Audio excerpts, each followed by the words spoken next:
Assalamualaikum warahmatullahi wabarakatuh. Perkenalkan, nama saya Ulfakila dengan NIM 23040550003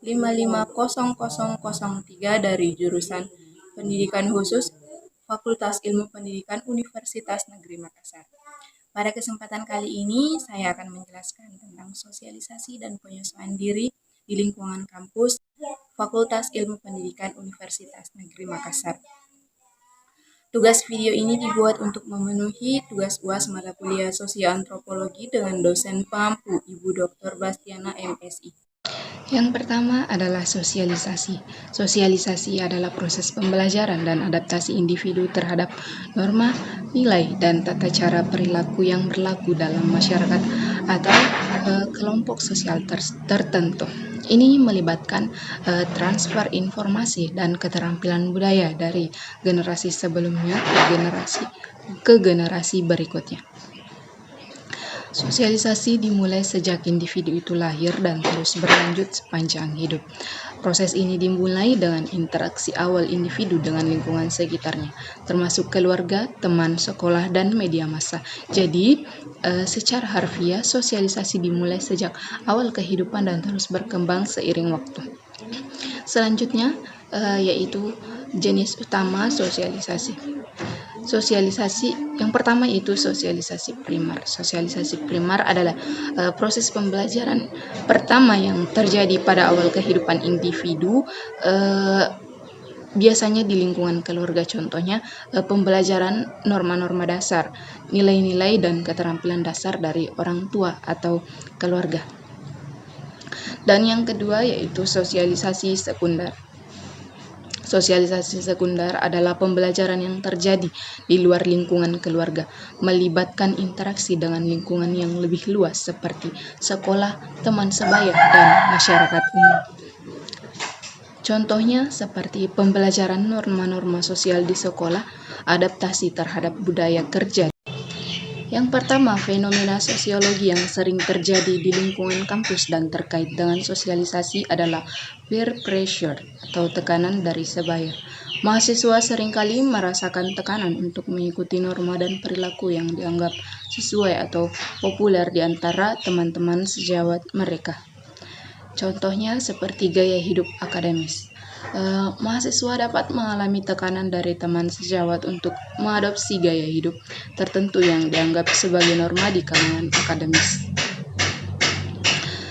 Ini mencakup kebiasaan belajar malam, bergabung dengan kelompok studi, atau bahkan terlibat dalam aktivitas ekstrakurikuler tertentu.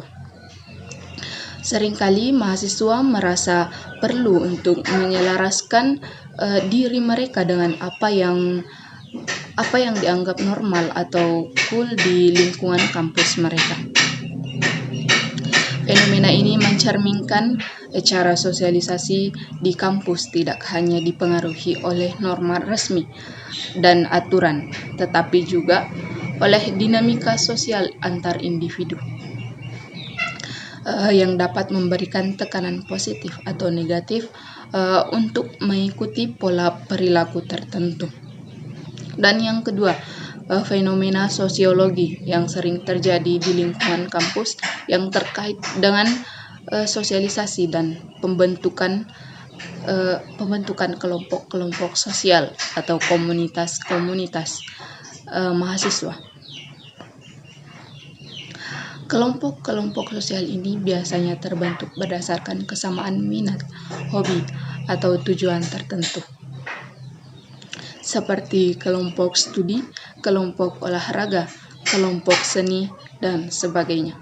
Selanjutnya, hubungan timbal balik antara sosialisasi dengan pendidikan.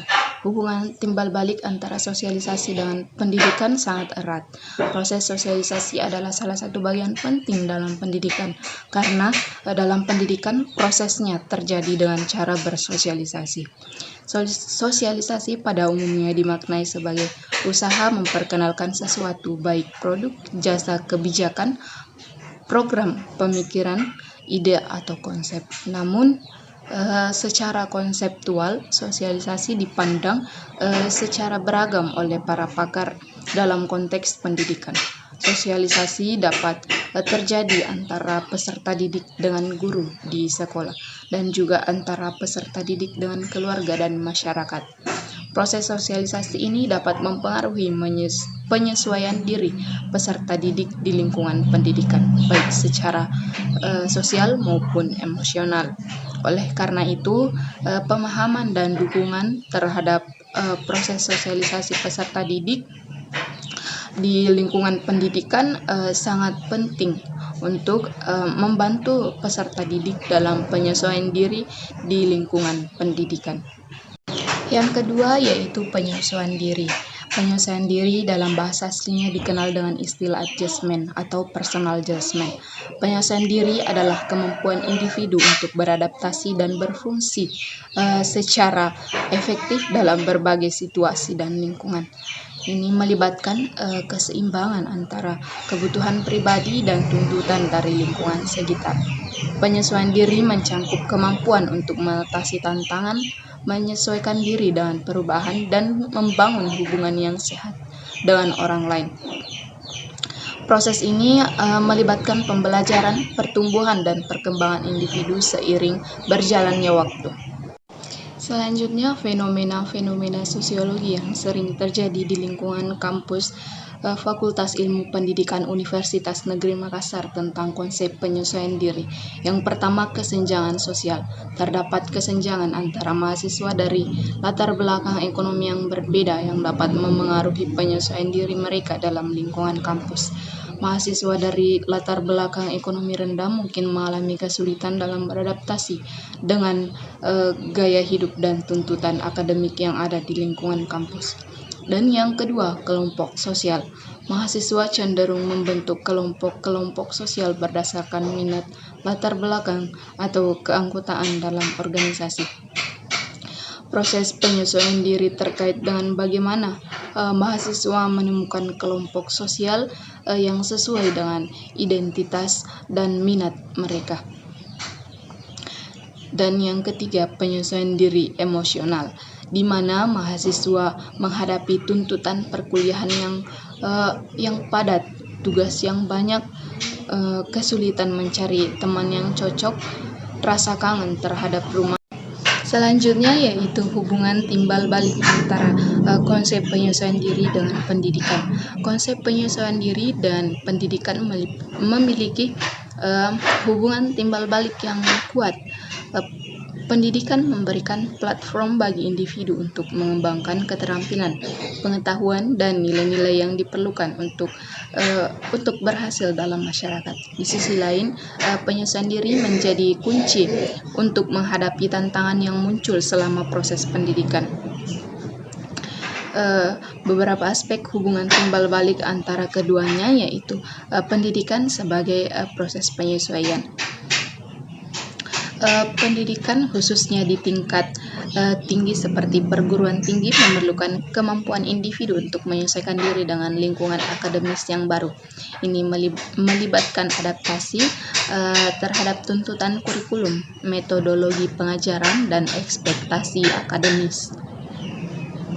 Dan yang kedua yaitu penyesuaian sosial di lingkungan pendidikan. Pendidikan juga memiliki interaksi sosial di dalam dan di luar kelas, kemampuan untuk berinteraksi dan membentuk hubungan positif dengan rekan mahasiswa, dosen, dan staf administrasi menjadi kunci untuk pengalaman pendidikan yang sukses. Yang ketiga, pembelajaran sebagai bentuk penyesuaian kognitif. Pendidikan melibatkan proses pembelajaran dan penyesuaian kognitif.